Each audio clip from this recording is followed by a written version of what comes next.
Shalom Aleichem and welcome to Online Smicha. I'm sitting here with my good friend Reb Moshe, and we are discussing a halacha in Hilchas Pesach and Hilchas Matza. And it's an interesting shaila because sometimes you don't realize this could really happen.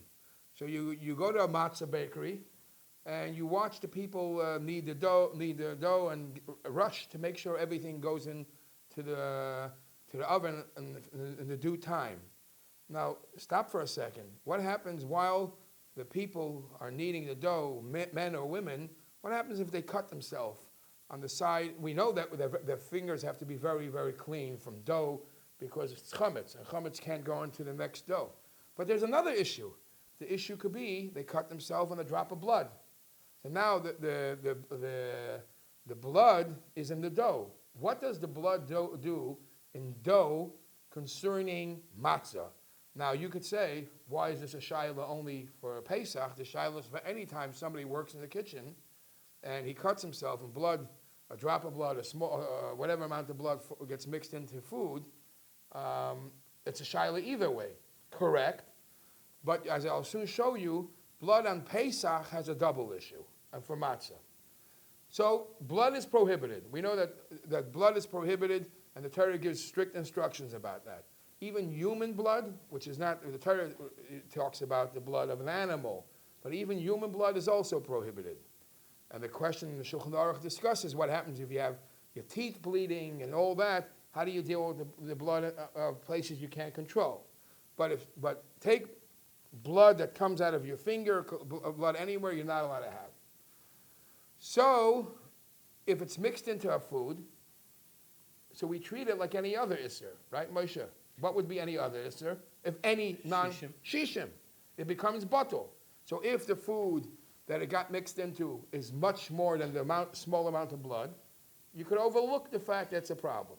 Not on Pesach. No, on Pesach, that aspect would also be good. Why? Chametz on Pesach doesn't become bottle. But this is not chametz. This is dam. And usually on top of that, the matzah that you're baking, you're not baking it on Pesach anyways, you're baking it before Pesach, which even chametz could become batel b'shishim. But what is the additional problem with the person kneading the dough or making the matzah if he cuts himself about the blood, drops of blood going into the matzah? So besides the fact that you could maybe overlook the fact that it's batel, the second issue is the whole time period from when the flour and water mix together, how fast they have to get into the oven. 18 minutes. 18 minutes, shir hilach mil. What's that time period based on? That if you don't get it into the oven within that time period, it's going to rise. That is if it's flour and water. If there's anything else in that mixture that may kick it, may boost it, go faster, then you have to get it into the oven even faster than 18 minutes. The 18 minutes period is for flour and water. It could be that that blood. This is the suffix. The Shulchan Aruch and the Ramah and Siman Taf Samach Vav Siv Hey say that blood has a din of mei peres. What is mei peres? Just like if you don't, just like flour and water makes a dough rise. But if you, instead of using water, you use fruit juice, mei peres, so it doesn't rise so fast. So that's what would be egg matzah on Pesach. You can't have it for the Seder, but for those who want to eat egg matzah, they don't have so many restrictions because since mei peres doesn't cause the dough to rise, you could let that period of time go without rushing. And there's no real restrictions of chametz because it doesn't rise. So the Shulchan Aruch says that dam, blood, has the same din as mei peres. But that's only if it's only mei peres. Only mei peres, only fruit juice with flour doesn't become chametz.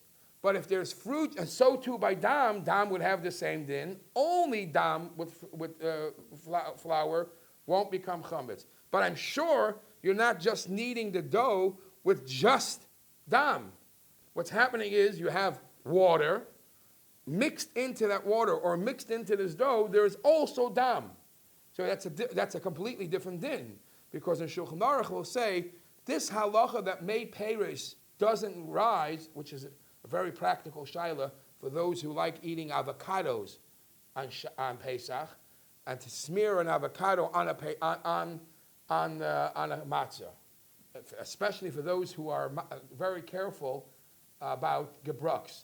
An avocado really is just a dry thing, so it wouldn't do anything to the matzah.